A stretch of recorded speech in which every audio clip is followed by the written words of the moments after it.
Welcome back, everybody. We're back with another one. So, if you know who I am, you know what to do. If you don't know who I am a React streamer. I like to react to different content, whether that be TikTok, brain rot, bullshit. So if that's the type of shit you're into, come to me. I'll numb your mind and let you listen to me yap.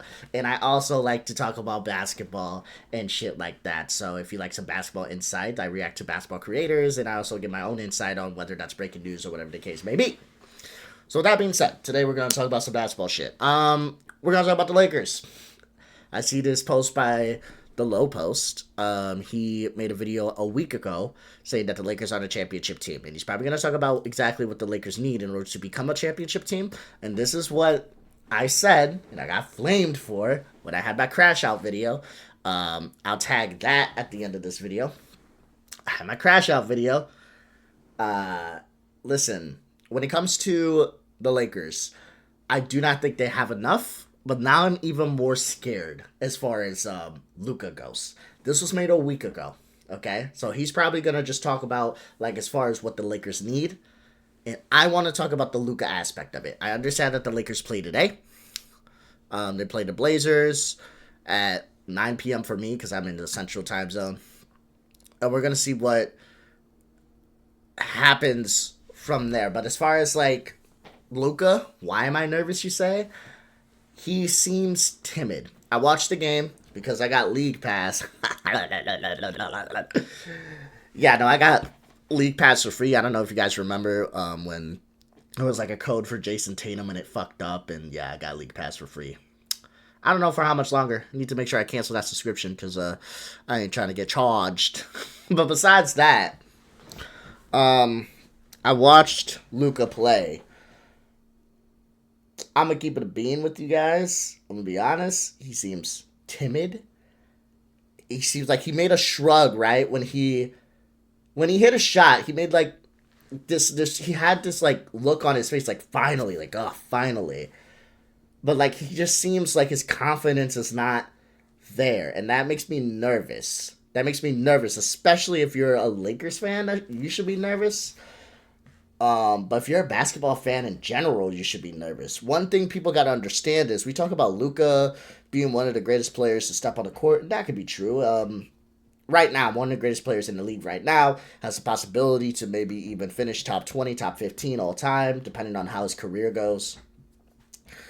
But it is a little devastating, like your psychology gets all fucked. Psychologically, you get fucked if you are one of the best players on your team. You put out productive numbers. Like, your production's insane.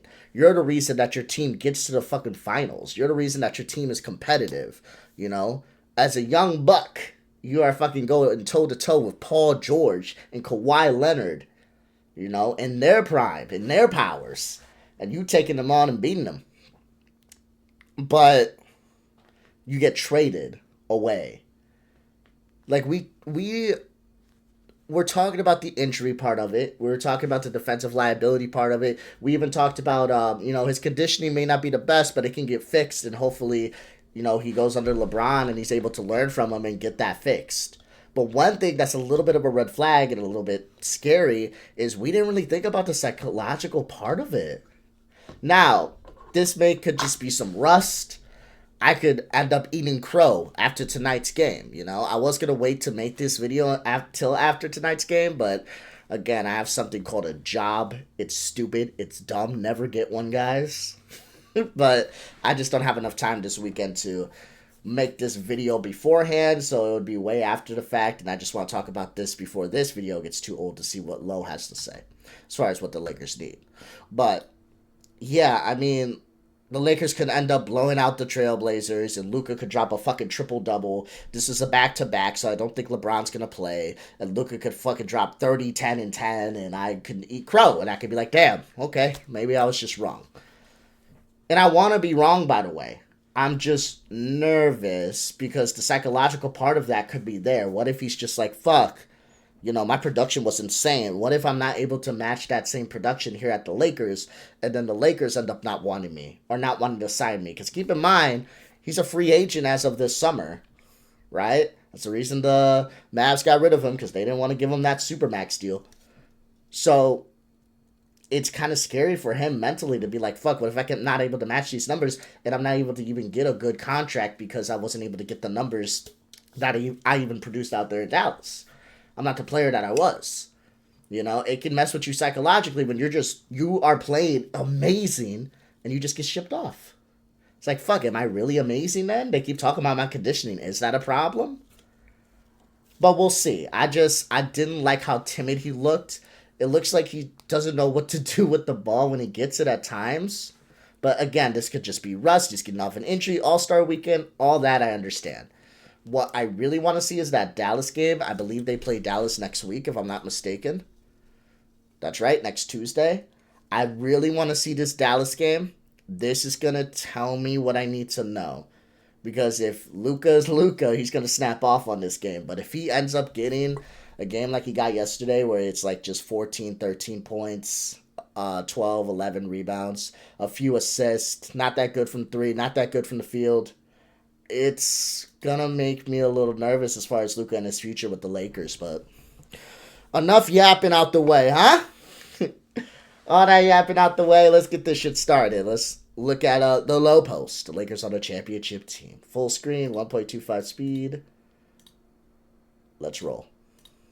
Hey, I'm pretty sure many of you all were waiting for this video because as a Laker fan, you can see all the paraphernalia behind me. As a Laker fan, I have a lot to say about this Luka Doncic trade. I have not really sat down and voiced my opinion about it. What exactly do I feel about Luka being on the roster? What exactly is next for the Lakers because already the Mark Williams trade kind of fell through? And where exactly should be the expectations for the Lakers moving forward, not just for this season, but beyond this year as well, because there is certainly a lot of things to talk about. So just a quick briefer. I'm pretty sure everybody knows this because it was a trade that was heard quite literally around the world. I saw people who were uploading videos about the Luka trade that were not in the NBA community. It was actually kind of crazy. So shout out to that. But of course, Luka gets traded to the Lakers. AD, Max Christie in the 2029 first round pick is traded to the Dallas Mavericks. And everyone loses their mind because they now have to readjust their thought process about the Lakers and the Mavericks and where exactly both teams are going to go.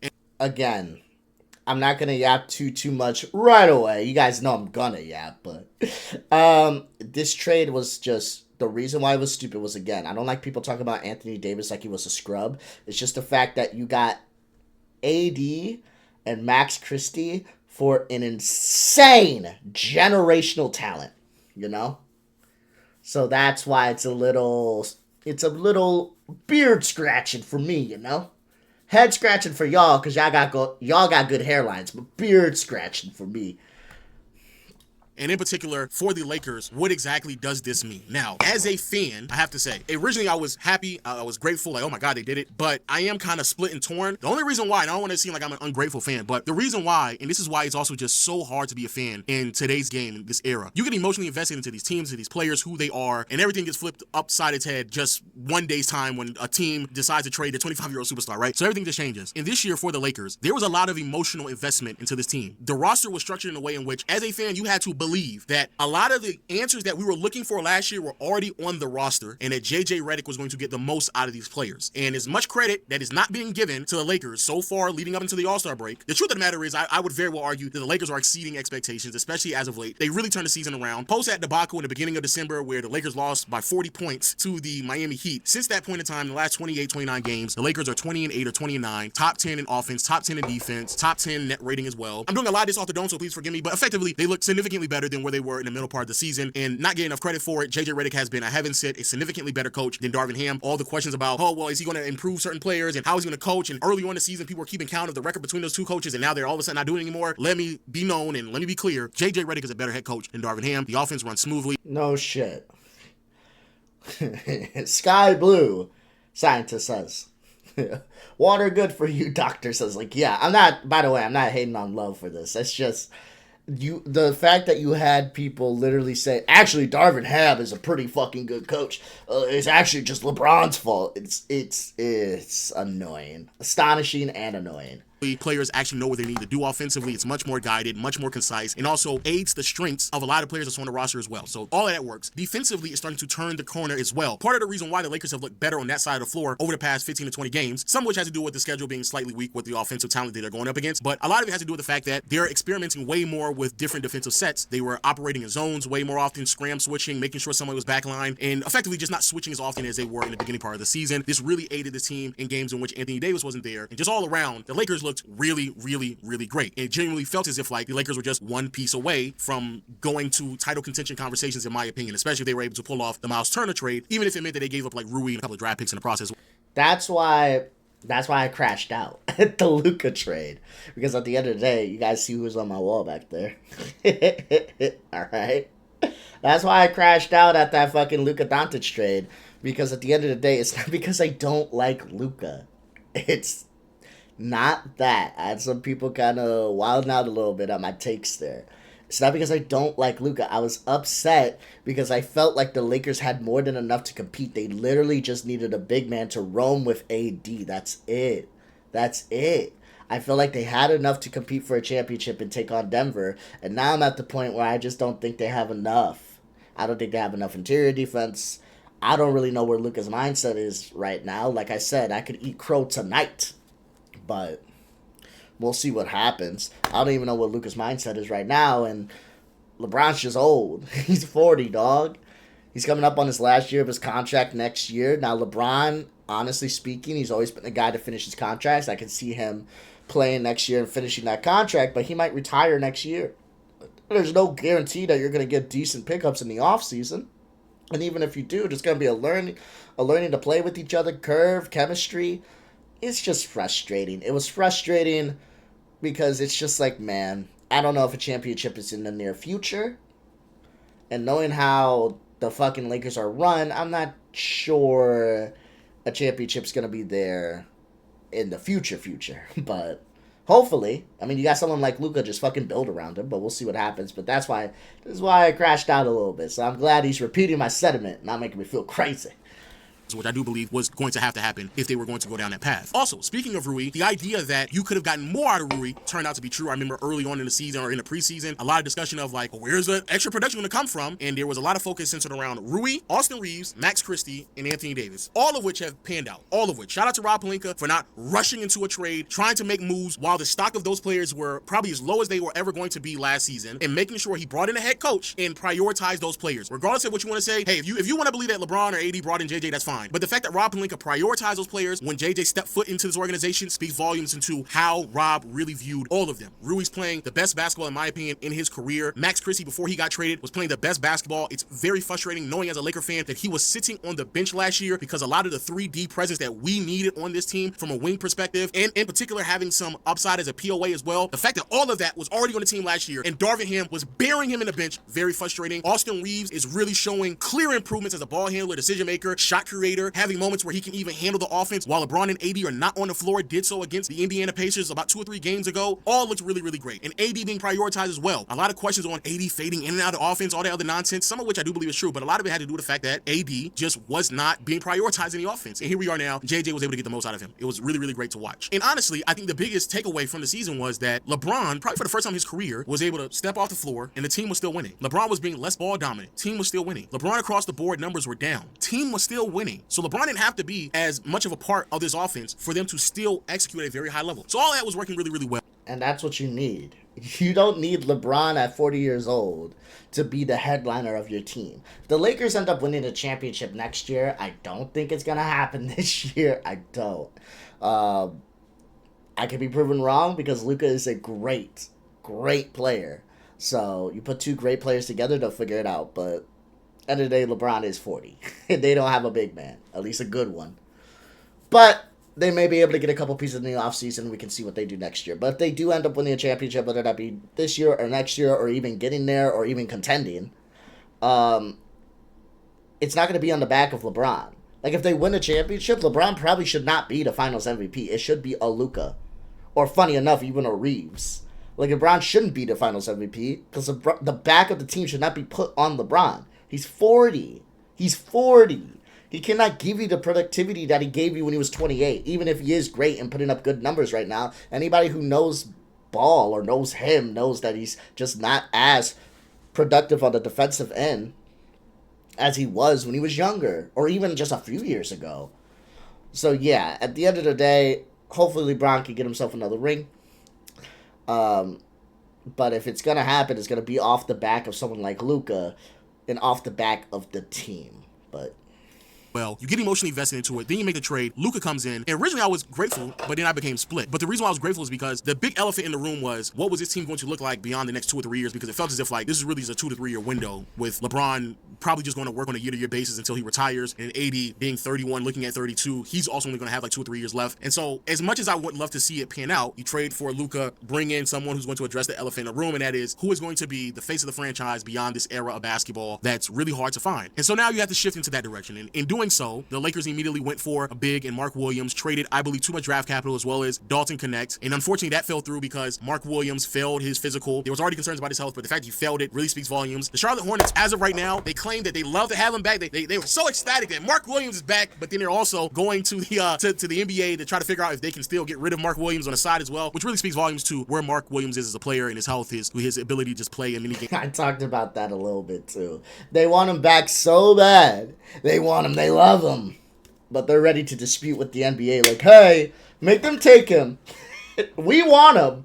But make them keep their end of the deal. What the fuck? Games as possible. So unfortunately that fell out the way, and the reason why they even decided to go in that direction is because people were reporting that Luka sat down with Rob, and Rob asked him, hey, what do you need to make yourself feel comfortable here? And he said a lob threat, and Rob immediately swung for a lob threat. So that does leave me with a level of optimism about how the Lakers are going to look long term, because of course right now prioritizing Luka Doncic staying long term is what the Lakers have to do. They have no other choice. They have to do that. And so over leveraging yourself for a big makes a lot of sense. Unfortunately that went down, and now the Lakers are stuck with Alex Len. Now, what does this mean for this season? Because I've seen a lot of chatter back and forth now with the roster set in place. What does this mean for the Lakers this year? Well, I'm sorry to Laker Nation. I'm here to tell you, no, the Lakers are not a title contending team. They're not. They are still the center away from being a title contending team. I sit here and I listen to people believe that we can somehow beat the Denver Nuggets when we weren't able to do so with an actual big. Now we have Jackson Hayes and Alex Len, and all of a sudden y'all think that's an answer. But even beyond Denver, bro, I'm sitting here and I'm watching Shannon Sharp blubber his mouth talking about, oh man, we won OKC. No, you don't. Please stop. No, you don't. I ain't never in my life seen somebody beg for the belt to ask. I've never seen it. No, you do not. You do not want OKC. Especially when both of them are there, Chet and Isaiah Hartenstein. No, you don't. No, you do not. No, you don't. Please stop. OKC still has fewer than 10 games in the loss column, and they're not just beating teams. They're beating the brakes out of teams. They're beating them by like 20, 30, 40 points. Please stop. They have a historic net rating. Historic. I actually think they have the greatest, the highest net rating of all time. Effectively meaning the difference between their offensive rating and their defensive rating, or also another way of putting it, how bad they beat teams. They beat the dog shit out of teams. No, I'm okay with that. However, I do believe that the Lakers are a sneaky good team, very interesting offensively. The sky's the limit in my opinion. I'm way more optimistic about what this team is going to look like, because a lot of people sitting there saying, oh man, you know, Luka and LeBron, two ball dominant players. I don't think LeBron gets anywhere near close enough credit for what he's doing this year, coming off the ball, allowing AD and AR to operate the offense. He's not getting nowhere near enough credit. Yeah, we act like LeBron never played off ball before. We act like LeBron never played off ball with Dwayne. We act like LeBron never played off ball with Kyrie. We even act like LeBron never played off ball with Russell Westbrook. Specifically made sure he played off ball to make Westbrook feel comfortable. Like, come on. We're acting like he never played off ball. That's just not true. He's going to, in my opinion, probably do it even more now that Luka's there. And I do believe with him being off the ball in terms of long term now, will keep him playing basketball probably a year or two longer than originally expected, because he doesn't have to dominate the ball anymore. He can be more of the forward type of player that a lot of people kind of been wanting him to be for a huge portion of his career. But in terms of this season, not a title contender, I do believe the offense is going to be really great. Give Luka a little bit more time to kind of develop into this offense. Also, I think JJ Redick, who I've already seen run sets for him, where Luka is moving off ball, but still has the threat of throwing a lob to someone like Jackson Hayes. I actually think the offense is going to be fine. It's going to be great, but it's not going to be enough defensively to keep us in conversations with Denver, in my opinion, and it certainly is not going to be enough to keep us in conversations with OKC. Just not. If we upset Denver, that would be amazing, but OKC, every single time I watch them, I just don't see it happening. Now, what does this mean long term? Well, a couple things that us Laker fans have to look forward to, or at least need to be keeping our eye on. Again, getting a big, getting a center, getting someone who's going to be defensive oriented, rim runner, and still be a little bit more offensive leaning in some capacity as well. That player, in my mind, is still Miles Turner, expiring contract on a team out in Indiana that has turned their season around a little bit, but I think it's probably easier to sell him this pitch of, hey, a lot of what you did out there in Indiana, you can do out here in LA on a better team with a better ball handler and passer and playmaker. And Luka, come out here, play on this roster, and figure out what you can do for us, because Indiana's not going anywhere. So keep your eye on Indiana for the remainder of the season, and in the postseason, if you are a Laker fan, you should be rooting. Miles Turner has been avoiding fucking trade deadline rumors since fucking Timmy D was in the league, dog. Like, how old is Miles Turner? Because that's the thing as well. 28. I don't know. I don't know. I'm gonna be honest with you guys. He's not old. I think just big men deteriorate faster, but 28's not terrible. I'd take him. I'd take him. You just want to make sure that your center is in line with age of like Luca. Luca being about 25, 28. That's not terrible. I'd take him. But I don't think he's leaving Indiana. I just don't see it happening. Doggy trade rumors is fucking Timmy D. God damn, bro. I just don't see it happening, but we'll see.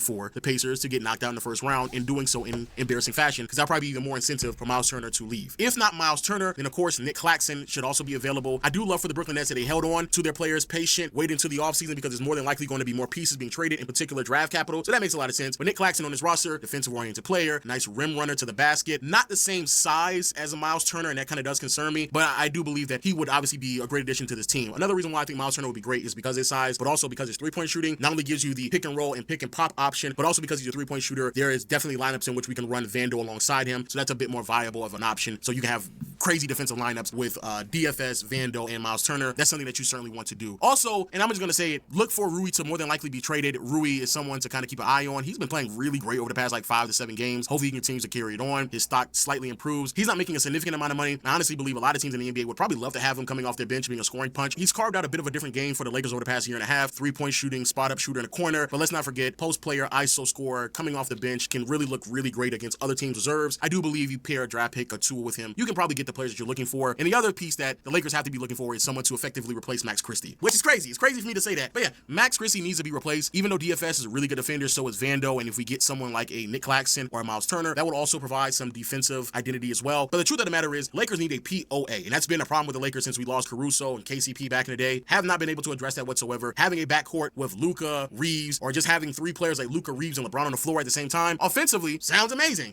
Looks great. But defensively is where there's going to be significant problems. And even though DFS is a really good defender, his best attribute isn't on ball defending smaller guards. So that is something that the Lakers are going to have to address. During the offseason, I've already looked at the free agents. There's not that many options out there for them to outright sign, but this is where, again, some of the trades are going to come into play. And I think that's, if anything, that's the player that they should trade Rui for with some draft capital as well, and just try to sign Miles Turner in the offseason. And also in terms of the financial conversation, both DFS and LeBron will be coming off the books more than likely this year. They both have player options. I'm assuming they're going to opt out to restructure their contracts for a much longer deal, especially DFS. And LeBron's probably going to restructure his deal to not only give the Lakers some flexibility, but also kind of cement himself for the type of contract that he's looking for while still giving the Lakers the room to improve. So I think that's what's more than likely going to happen. And that's something that the Lakers, in my opinion, should be looking forward to. But this season, the rest of the season to me is just a wash. It's just a wash. The rest of the season, I hate to say that too. I know that you probably don't like him saying that. Not to do the appeal to authority, but he agrees with me, so suck my dick. No, but in all seriousness, though, I'm not saying it's impossible. It sounds, and I know he's a Laker fan, and he is like sounding like it's just impossible. It's not gonna happen whatsoever. It's just one of those things where it's like, you got 2 great players. I'm never going to say anything is impossible in the NBA, especially when you have 2 great players. Understand, one is 40, and one at this moment is dealing with a little bit of a mind block. But nonetheless, these are still 2 fucking amazing players. These are still 2 all-NBA talents, and I'm never just going to say it's over completely.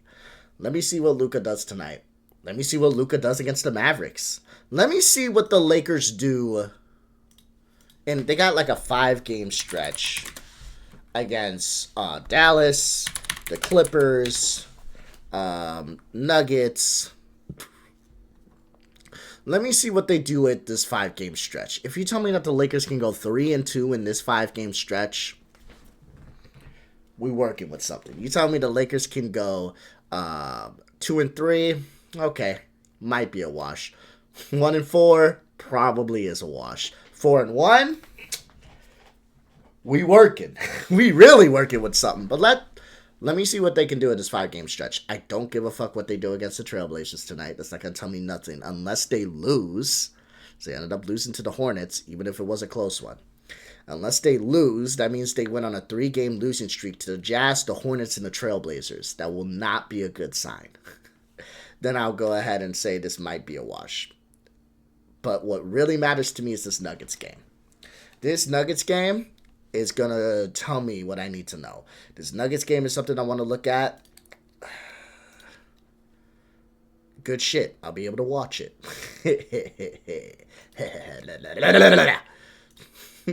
But the Nuggets game is what I want to look at. The Mavericks game is what I want to look at.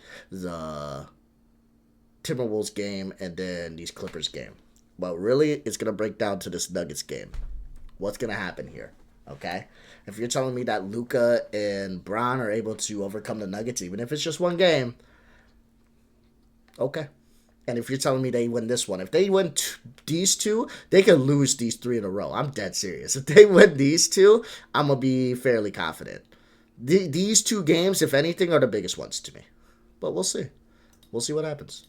Season honestly and genuinely should be, what are ways for us to find out what this team is going to look like offensively with Reeves, Luka, and LeBron? That, in my opinion, is what we're going to gather for the rest of the season. Everyone else on this roster, it's just not enough. It genuinely is not enough to convince me or really anyone else that they're going to be able to compete at a really high level with teams that have defensive identities, switchable players, bigs that can really disrupt the flow of things. And even watching them against the Jazz these last 2 games, the inability of having a lob threat now that Jackson Hayes just got hurt in the last game really does transform how teams are going to be able to defend the Lakers, because Luka doesn't look 100%. Reeves already doesn't get downhill that often, and so LeBron was trying to, really shift the defense as much as he could, but just couldn't do so when you're running double big lineups with Larry Markkinen and Walker Kessler. So I do fear that throughout the remainder of the season, but again, I just feel like this season is a wash. The Lakers are still going to make the playoffs. They probably won 50 games, but are they going to be able to compete at a high level? In my opinion, no. I think that too many people are very optimistic about the idea of like, oh, well, it's Luka and LeBron, so let's not count them out. And I get that theory. I get that understanding. And I'm pretty sure if the Lakers somehow find themselves in the finals, y'all are going to clip this up. But I personally, I just don't believe that the Lakers are in a position right now with the lack of a center, true center. Not Jackson Hayes, not Alex Len, because there's a reason why he was unemployed. Not those 2 players, but a true 5. Until that comes to the roster, it's hard for me to commit to this team at another level. But really fun playoff team. I think that's where the Lakers are going to be. And even if they end up landing with a first or second round exit, in my opinion, the roster, the team, JJ Redick, everybody, Rob Pelinka, they've exceeded expectations with where a lot of people had them originally before the season began. And also, finally, I will say this. Luka, I'm going to say this to you. You better get that shit together, brother. I'm going to be honest with you. I hear all this. I'm happy that you're here. It's good that you're here. Face of the franchise, right? But don't be a fat ass. Don't be a fat ass. Don't be out of shape. Take this shit very serious, because there's a lot of shit that you did in Dallas that you got away with because you were their guy. Like, right, they fell in love with you. They was okay. All the antics, saw a couple of things against the Utah Jazz tonight. Didn't really like it that much, right? Didn't really bode well for me, right? So I get it. You're still hurt. Kind of coming back. Take a break with the All-Star week, right? I like that. But let's wrap this up. Let's go ahead and get back in shape. Let's get back in shape. Let's get to where you need to be, because that if you think the way that Nico Harrison and them are slandering you right now in the media, I don't know if you heard of Laker fans. I don't know if you heard of Laker fans, my boy. I don't know if you heard about them. Bale, those are my thoughts. Let me know yours in the comment section below. This will probably be my last video about Luka and everything else going on with the trade. I definitely just had to put my thoughts out there. But hey, let me know your thoughts in the comment section. You funny as hell. That was a good video, though. I respect it. I respect his thoughts. I understand his sentiment. I am, like I told you guys, I'm leaning towards more the Lakers are probably not going to win the championship versus the Lakers actually winning one. I was more optimistic when I thought they could get a big. They ended up getting a big. I was still kind of iffy, but I was more optimistic and said, let's see what they can do. They end up losing that big, and then I went back to not being optimistic. So where I stand, like he said, I might eat crow for tonight's game, because I said that Luka might have a fucking mental block going on. So I might eat crow after tonight, but we got to see what happens with this game. Not only do they have to win, Luka has to play well. Just point blank, period. But as far as like the Lakers go, if I'm wrong, I'm wrong. Hopefully I'm wrong about Luka. I'd rather be wrong about Luka. But as far as like the Lakers winning a championship, I don't know. I just don't think they have enough. Next year, maybe LeBron retires with a ring. Wouldn't that be a storyline? Wouldn't that be crazy, huh? LeBron James retires with a ring. Because I know he says he's going to restructure the contract. I think LeBron would just opt out of his player option. When is his player option? When's LeBron's player option? Is it next year?